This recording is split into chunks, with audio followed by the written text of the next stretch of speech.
Hey everybody, how you doing? I'm doing good until I got this news. Sean Lee's going to be out for those couple weeks, but it could be worse. If you haven't seen that video, go check it out. Last video I uploaded. But who is to blame for the offensive struggles? Is it Dak? Is it Zeke? Is it the coaching? Is it Jerry Jones? Who is it? Well, it ain't Dak. And it ain't Zeke. That leaves the offensive line of the coaches. And let me tell you, it ain't Jason Garrett, because he ain't calling the plays. It's Scott Linehan in the offensive line. The offensive line has given up, I believe, 11 sacks in 3 games. That's not good. Okay, we brag about having the best defensive line in the NFL, or at least arguably top 5. Or top 5 defense, period. Well, that ain't going to keep up if the defense is just going to stay on the field and get worn down. 2016, Shannon Sharpe said, this Cowboys offense is deodorant for the defense. If something starts to smell, they're just going to put the offense out there, and eventually, though, that defense is going to get so bad, it's going to start to really smell bad. Well, that's what the defense is doing for the offense. And I'm sick and tired of it. We saw all last season. Same thing. When we didn't have Zeke, our offense was awful. When we had him, it was a little bit better. Now, we got Zeke. What is the problem? Play call. Come on. You're trying to blame this on Dak? It ain't Dak's fault. It ain't Dak's fault that he had those interceptions versus the Seahawks. One was a miracle interception by Earl Thomas. The other one was another miracle by Earl Thomas. Miracle. I'm talking about this close from the ground. They hit Michael Gallup and the ball popped free. It was intercepted. The other time, goes up to get it, bats it in the air, it's intercepted.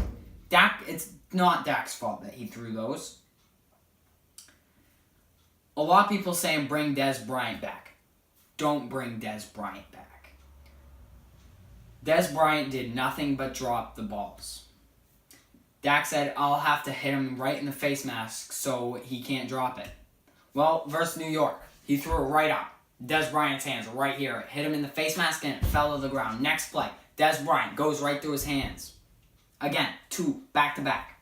Then versus the season opener versus the Giants last year, 1st and goal, Dez Bryant, no good. 2nd and goal, Dez Bryant, no good. 3rd and goal, Dez Bryant, no good. It's not just Dak Prescott's fault. You got to move Lyle Collins back to guard and Connor Williams to tackle. Then the offensive line will be a lot better. I don't know what it is. Get the offensive line in shape. Do something. Discipline the offensive line. Get them in shape. So we ain't getting 5 sacks a game, 6 sacks a game, because any quarterback isn't going to be able to do good with those kinds of sacks and pressure coming after him. I don't care if it's Dak. I don't care if it's Brady. I don't care if it's Aikman or Staubach. They ain't going to be able to handle 5, 6, 7, 8 sacks a damn game. You ain't going to win like that. So just cool it. That's all Dak Prescott's fault. Dak's trying his best. He can't do it alone. Carson Wentz needs his O-line, needs his receivers, and needs a good running back. Dak, when his offensive line went to utter failure, we have a top 5 worst offensive line right now. I guarantee it.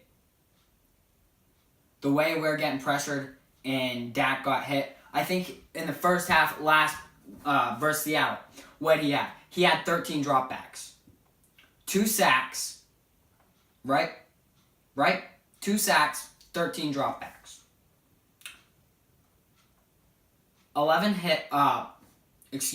9 hits, and I believe 2 pressures.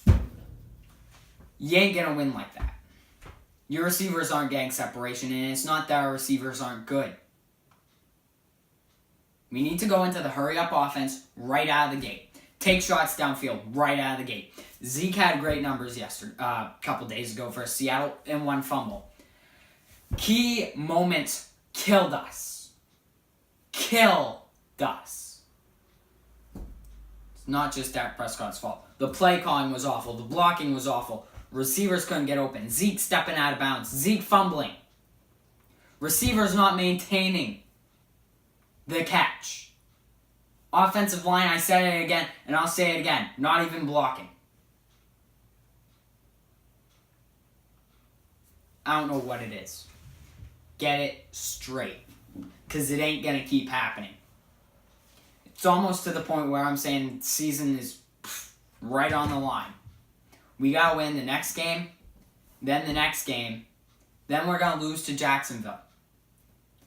I'm pretty confident that we're going to beat the Texans after what they did versus the Giants. I'm pretty confident we're going to lose to the Jags. And I'm pretty confident we're going to come back next week and beat the Detroit Lions. But we won't be able to win jack. We ain't going to be able to win nothing if our offensive line can't get in the game and our play calling won't be as good. Don't blame it on Dak. It ain't all Dak's fault.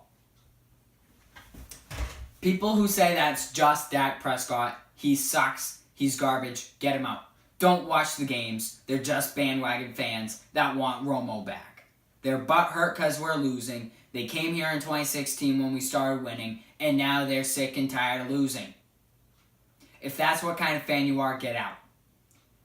You gotta stick with your quarterback. You gotta stick with the team. I'm not bashing anybody. I'm pointing out the facts right now. Offensive line needs to get in shape. Bottom line. Play calling, coaches, offense, only offense. Because our defense is great. I haven't had to say that in a long time. Offense, Jason Garrett, Scott Linehan, get in shape or you're going out after this season. You know, you looked at the Giants. What happened? A little throw, a little slant, right? 9 yards. Zeke, 3-yard run. The third play of the game. Hail Mary, Tavon Austin, touchdown.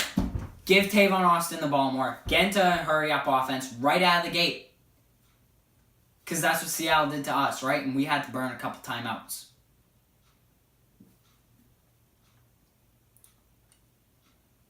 We easily could have won that game. If Dak wasn't pressured so much, I don't care. We would have won. Bottom line. If Dak would have ran it a little bit more on the read options, we would have won. If Zeke would have stepped out of bounds there and the refs would have actually let him play just this much, you know, because he can't sack a quarterback anymore. If they would have let him play, then we would have won. Yep, Zeke, if he would have stayed in bounds and it was just about this much, we would have won. Because that would have given us a touchdown instead of 3 points, right? Okay. And that Tyron Crawford penalty, it was 3rd and 15, I believe, from their own 10. And it was an incomplete pass, too. So that would have given them a first down. They would have punted the ball. We would have had great field position. We probably would have at least gotten a field goal. That's at least 7 more points. Minus 3. Oh, plus that Randy Gregory thing. So minus probably, I'd say 7 points for them. Add probably 10 points for us. Come on. Get it together. Get the offense actually doing something. Yeah, Zeke ran the ball great. But yeah, he had some mistakes. So did Dak. So did everybody on the offense and defense. Get it together. Cornerbacks and safeties are good. Linebackers are good. D-line is good. Other than that one Randy Gregory penalty. And that BS call on Tyron Crawford. I think our defense was great. I think our offense, here's what was wrong. If Dak wouldn't have gotten sacked so many times, and Zeke would have been a little bit more attention, paid a little bit more attention, because Dak threw him some balls. Yeah, they were about this much behind, but easily should have been able to catch some of them. There was one check down to him that he was wide open. He could have got at least 15, 20 yards. Plus that touchdown. He could have had that. Come on. He said the game's on him. Zeke, I don't know, man. Come on, get your head in the game. Offensive line, come on, step it up just a little bit. And please, for the love of God, Scott Linehan. Hand the playbook to Jason Garrett.